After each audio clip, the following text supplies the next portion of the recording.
Sir, ಇವತ್ತು ನಮ್ಮ ಎಮ್ಮಿ ರಾಜೇಗೌಡರ ಬರ್ತಡೆ. ರಾಜೇಗೌಡರು ಅಂದ್ರೆ ಒಂದು ದೂರದೃಷ್ಟಿಯ ನಾಯಕ. ಆಮೇಲೆ ಭಾರತದ ಅವರು ಕೇವಲ ಒಂದು ಕ್ಷೇತ್ರವನ್ನಾಗ್ಲಿ ಅಥವಾ ಒಂದು ಊರನ್ನಾಗ್ಲಿ ಪರಿಗಣನೆಗೆ ತಗೊಂಡು ಯೋಚನೆ ಮಾಡುವಂತವರಲ್ಲ. ಇಡೀ ಭಾರತಕ್ಕೆ ಏನಾದ್ರು ಒಂದು ಒಳ್ಳೇದಾಗ್ಬೇಕು ಅನ್ನೋ ರೀತಿ ಯೋಚನೆ ಮಾಡುವಂತ ಒಬ್ಬ ದೂರದೃಷ್ಟಿಯ ನಾಯಕರು. ಇವತ್ತು ಅವರು ಅವರ ಹುಟ್ಟುಹಬ್ಬನ ಆಚರಿಸ್ಕೊತಾ ಇದ್ದಾರೆ. ಅವ್ರಿಗೆ ನಮ್ಮ ಬೆಂಗಳೂರು ಪದವೀಧರರ ವಿಭಾಗ, ಕೆಪಿಸಿಸಿ ಪದವೀಧರರ ವಿಭಾಗ ಬೆಂಗಳೂರು ಪಶ್ಚಿಮದ ವತಿಯಿಂದ ಅವರಿಗೆ ಶುಭಾಶಯಗಳನ್ನ ಕೊಡೋದಕ್ಕೆ ಬಂದಿದ್ದೀವಿ. ದೇವರು ಅವ್ರಿಗೆ ಆಯುರಾರೋಗ್ಯ, ಐಶ್ವರ್ಯ, ಸಕಲ ಸಂಪತ್ತು ಕೊಟ್ಟು ಕಾಪಾಡ್ಲಿ. ಅವ್ರು ಇದೇ ರೀತಿ ನಮ್ ಜೊತೆ ನಗ್ನಗ್ತಾ ಇರ್ಲಿ, ನಮ್ಗೆಲ್ಲ ಮಾರ್ಗದರ್ಶನ ಕೊಡ್ತಾ ಇರ್ಲಿ. ಇದ್ರ ಜೊತೆಗೆ ನಮ್ಮ ನಟರಾಜ್ ಗೌಡರು ಸಹ ಅವರು ಕಾಂಪೌಂಡ್ ಅಭಿವೃದ್ಧಿ ನಿಗಮದ ನಿರ್ದೇಶಕರಾಗಿದ್ದಾರೆ. ಅವ್ರಿಗೂ ಸಹ ನಾವು ಶುಭಾಶಯವನ್ನ ಕೋರೋದಕ್ಕೆ ಬಂದಿದ್ದೀವಿ. ಅವರೆಲ್ಲರಿಗೂ ಒಳ್ಳೇದಾಗ್ಲಿ ಅಂತ ನಮ್ಮ ಕೆಪಿಸಿಸಿ ಪದವೀಧರರ ವಿಭಾಗದಿಂದ ಕೇಳ್ಕೊತಾ ಇದ್ದೀವಿ ಸರ್. ಧನ್ಯವಾದಗಳು.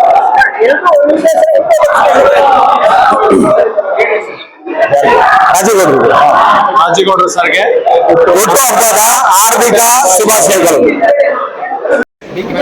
ಬೆಂಕಿ ಪಟ್ಟ ಕುಡಿ.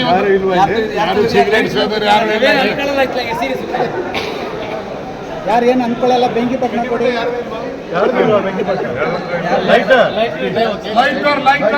ಯಡಿಯೂರಪ್ಪ, ಚಂದ್ರಪ್ಪ,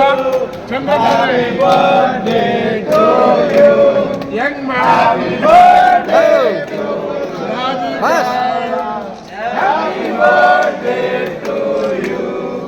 ಸ್ವಾಮಿ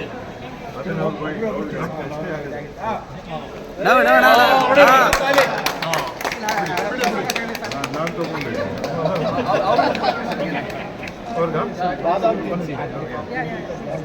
ನಮಗೇನು ಬೇಡ ಬಿಡೋಣ. ಅಷ್ಟೊಂದು ಇಷ್ಟೇ. ಗಿರಿ ಸರ್ ನೀವೊಂದು ಸ್ವಲ್ಪ ಕೊಡಿ. ಹಂಗೆ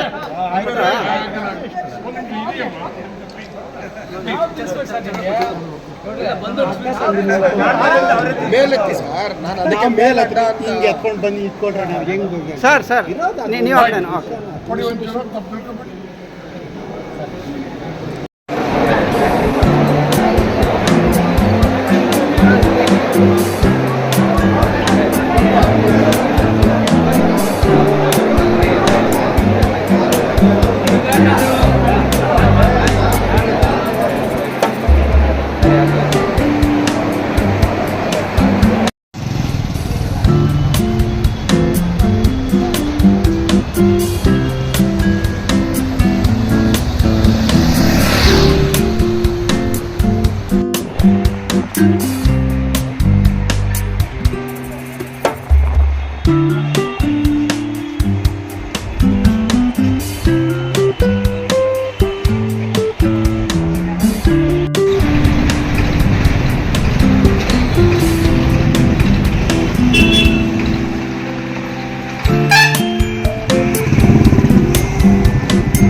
ಯಾರ್ದಿಲ್ಲ